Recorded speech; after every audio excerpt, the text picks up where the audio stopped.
కనీస కనికారం లేకుండా వ్యవహరిస్తా ఉన్నావు. బుద్ధి తెచ్చుకొని సోయి తెచ్చుకొని ఎమ్మెల్యే స్పందిస్తాడో లేదో నాకైతే తెలియదు. నేను డిమాండ్ చేస్తా ఉన్నాను. పక్కన రిలే నిరాహార దీక్ష కూడా చేయబోతామనే. Welcome to GV news. ఈరోజు బిచ్కుంద మండలంలోని బిచ్కుంద బస్టాండ్ వద్ద రోడ్డుపై మాజీ ఎమ్మెల్యే హనుమంత్ షిండే తన కార్యకర్తలతో కలిసి ఆయన నిరసన కార్యక్రమం చేపట్టడం జరిగింది. అక్కడ రాత్రి కురిసిన వర్షానికి అక్కడ గుంతలమయమైన రోడ్డుపై నీటిలో కూర్చొని ఆయన నిరసన వ్యక్తం చేశారు. అదేవిధంగా పలు నినాదాలు చేశారు. ప్రభుత్వంపై ఆయన నిప్పులు జరిగారు. వారం రోజుల్లో పనులు సెంట్రల్ లైటింగ్ పనులు ప్రారంభించకుంటే నిరాహార దీక్ష చేపడతానని ఆయన స్పష్టం చేశారు. వెంటనే ప్రభుత్వం స్పందించాలని ఆయన డిమాండ్ చేశారు.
కందర్పల్లి నుండి బాన్స్వాడ పోయేటటువంటి రోడ్డు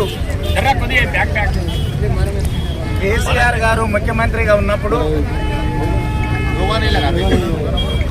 2023 అసెంబ్లీ ఎన్నికల కంటే ముందు 12 కోట్లతో సెంట్రల్ లైటింగ్ రోడ్డు వెడల్పు పనులు మంజూరై ఎన్నికల కంటే ముందే ప్రారంభించిన కానీ 2023లో కాంగ్రెస్ పార్టీ గెలిచిన తర్వాత ప్రభుత్వం ఏర్పడిన తర్వాత 2.5 సంవత్సరాలు అయినా కానీ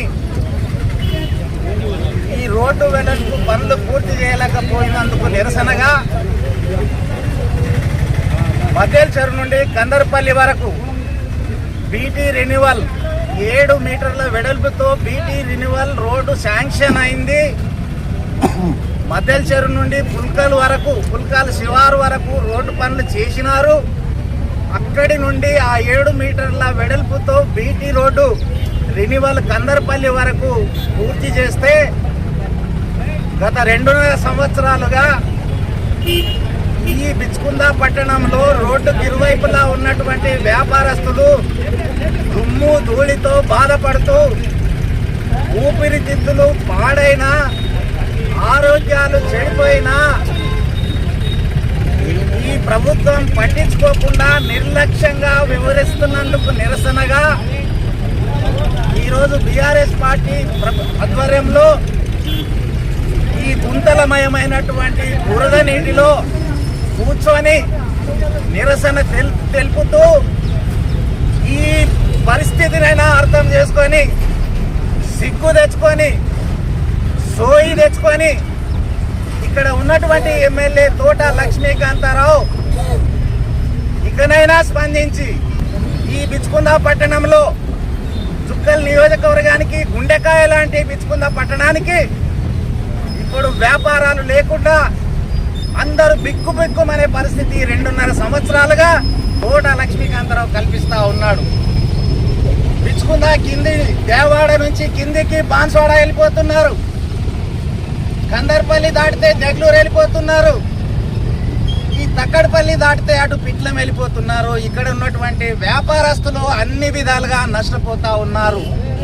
ఇకనైనా ఎమ్మెల్యే తోట లక్ష్మీకాంతారావు సోయి తెచ్చుకొని కళ్ళు తెరిచి బిచ్చుకుందా పట్టణ ప్రజల మీద వారి ఆరోగ్యాల మీద ఆలోచన చేసి ఇకనైనా ఆల్రెడీ మంజూరైన ఉన్నటువంటి రోడ్డు నీకు కొత్తగా మంజూరు చేసి రోడ్డు ఏమని ఎవరు గొంతెమ్మ కోరికలు కోరట్లేదు. సెంట్రల్ లైటింగ్ పనులు ఆల్రెడీ మంజూరై ఉన్నాయి, మేమే ప్రారంభించినాం. అదేవిధంగా 7 మీటర్ల వెడల్పుతో బీటీ రినివల్ కనీసం కొడితే ఇరుపక్కల ఉన్నటువంటి వ్యాపారస్తులకు కానీ ఈ రోడ్డు మీద ప్రయాణం చేసే ప్రయాణికులకు కానీ కళ్ళల్లో దుమ్ము లేకుండా ఉంటుంది. అదేవిధంగా ఈ గుంతలమయమైనటువంటి రోడ్డు బాగు చేసే విధంగా అవకాశం ఉంది, ఆల్రెడీ మంజూరు చేసి ఉంది. ఆ పనిని ప్రారంభించి పూర్తి చేస్తే ఈ వర్షాకాలంలో ఈ పెద్ద పెద్ద గుంతల్లో మోటార్ సైకిల్ పోయే పరిస్థితి లేదు. కారు కూడా సైలెన్సర్లో నీళ్లు పోయి కార్లు కూడా ఆగిపోయే పరిస్థితి. ఈరోజు ఎన్ని నీళ్లు ఉన్నాయో ఒకసారి చూడండి.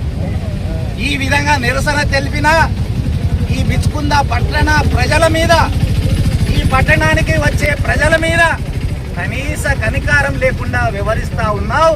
ఇకనైనా బుద్ధి తెచ్చుకొని సోయి తెచ్చుకొని ఈ రోడ్డు పనులు పూర్తి చేసి ప్రయాణికుల ఇబ్బందులు దూరం చేయాలని, వారి కష్టాలు దూరం చేయాలని డిమాండ్ చేస్తూ ఈ కాంగ్రెస్ పార్టీ ప్రభుత్వం వెంటనే స్పందించి, ఈ ఎమ్మెల్యే స్పందిస్తాడో లేదో నాకైతే తెలియదు, కానీ కనీసం కాంగ్రెస్ పార్టీ ప్రభుత్వం అధిష్టానమైన R&B అధికారులైనా స్పందించి వెంటనే ఈ రోడ్డు పనులు ప్రారంభించి పూర్తి చేయాలని నేను డిమాండ్ చేస్తా ఉన్నాను. మరి ఇక్కడ 2.5 సంవత్సరాలుగా ఈ రోడ్డు మీద బాధపడుతున్నటువంటి, అవస్థ పడుతున్నటువంటి ప్రజల గురించి ఆలోచన చేసి సంబంధిత R&B అధికారులు, మున్సిపల్ అధికారులు స్పందించి వెంటనే దీనికి ఆల్రెడీ శాంక్షన్ ఉంది, కొత్తగా మంజూరు చేయాల్సినటువంటి అవసరం లేదు. ఆ శాంక్షన్ ఉన్నటువంటి పని పూర్తి చేస్తే ఈ రోడ్డు మీద నడిచేటటువంటి ప్రయాణికులకు కష్టం తప్పుతుందనే విషయాన్ని ఈ సందర్భంగా అధికారులకు గుర్తు చేస్తూ మరోసారి నేను డిమాండ్ చేస్తా ఉన్నాను. ఈ రోడ్డు పనులు ప్రారంభించి కనీసం 7 మీటర్ల వెడల్పులతో మీరు రోడ్డు ఒక వారం 10 రోజుల్లో వేయకపోతే రేపు వారం 10 రోజుల్లో అవకాశం మీకు ఇస్తాం. ఆ తర్వాత ఇదే రోడ్డు పక్కన రిలే నిరాహార దీక్ష కూడా చేయబోతామనే విషయాన్ని